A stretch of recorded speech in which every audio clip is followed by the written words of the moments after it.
The focus of this story is not people, but barriers designed to protect people from terrorist attacks.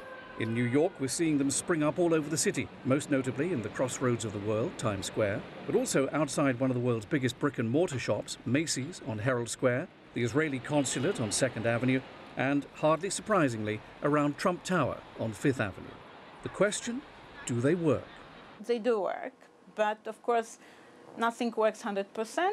Any counterterrorism tactic is about minimizing and mitigating, not eliminating. There have been a series of high-profile attacks using vehicles where barriers were not installed.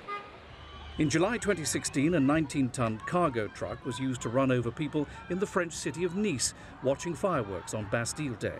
More than 80 people died. 5 months later, there was a similar attack on a holiday market near Berlin.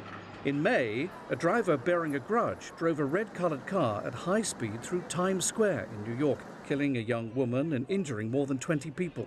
Though not deemed to be terrorism by New York police, it was every bit as violent, with the potential for many more deaths.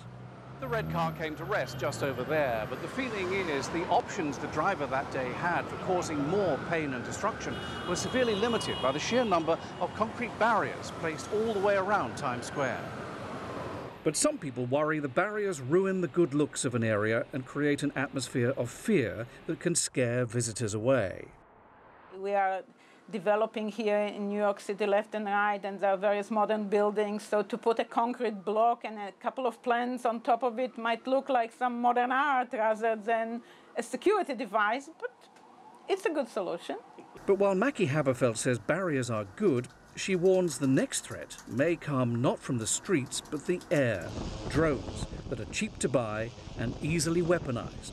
Their range in terms of where can you use them and how easily they can be used in terms of lack of security is something that unless we absolutely close the airspace, there's no way of preparing for this. John Terrett, CGTN, New York. Sad and scary, but realistic, very realistic.